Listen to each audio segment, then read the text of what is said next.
A recent synthesis report by the Commission for Air Quality Management has identified secondary particulate matter as the single largest contributor to Delhi's winter air pollution.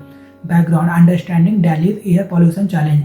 Delhi and the National Capital Region (NCR) experience severe air pollution every winter due to a combination of meteorological, geographical, and emission-related factors.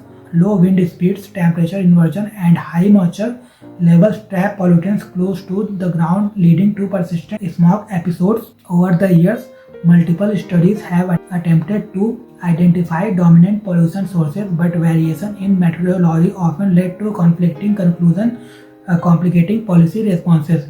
To address this gap, the Commission for Air Quality Management (CAQM) undertook a meta-analysis of existing scientific studies to present a consolidated and evidence-based assessment of pollution sources affecting Delhi during the winter months. Key findings of the CAQM meta-analysis. The CAQM synthesis report presents a clear source-wise contribution to winter air pollution in Delhi. Secondary particulate matter 27%, transport emission 23%, biomass burning including crop residue and municipal waste 20%, dust, road and construction 15%, industrial emissions 9%. The report clarified that no new pollution sources have been identified. Instead, it harmonizes findings from earlier studies that used differing analytical techniques, thereby offering a unified scientific basis for policy making. Secondary particulate matter as the dominant pollutant. Secondary particulate matter is not emitted directly from sources such as vehicles or factories. Instead, it forms in the atmosphere through chemical reaction involving primary pollutants like sulfur dioxide, nitrogen oxides, and ammonia.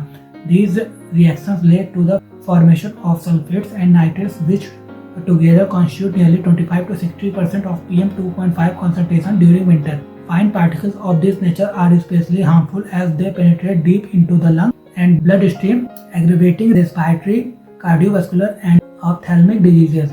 The CAQM report emphasizes that focusing solely on visible emission sources may be insufficient without addressing these secondary chemical processes. Role of ammonia in pollution formation. Ammonia plays a crucial enabling role in the formation of secondary particulate matter.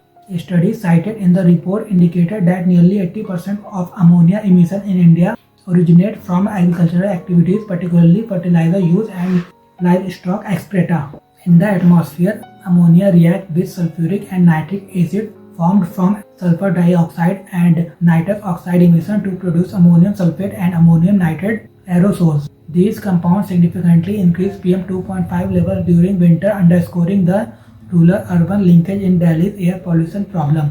Transport, biomass burning, and dust contributions.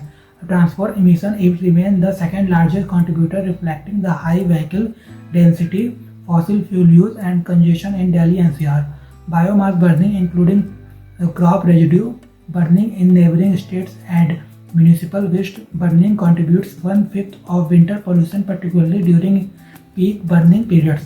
Dust pollution arises from unpaved road construction activities and resuspension of settled particles. Although often overlooked, dust contributes substantially to particulate load, especially under stagnant winter conditions. Policy implication and future studies. The CAQM report has important implications for air quality governance. It highlights the need for multi-sectoral intervention, including agriculture, transport, energy, and waste management. It calls for integrated emission inventories and updated source apportionment studies with 2026 as the proposed base year. The findings will support improved air quality early warning systems and decision support systems, which had earlier faced limitation in forecasting pollution spikes accurately. A more science-driven approach is expected to improve both preventative and responsive policy measures.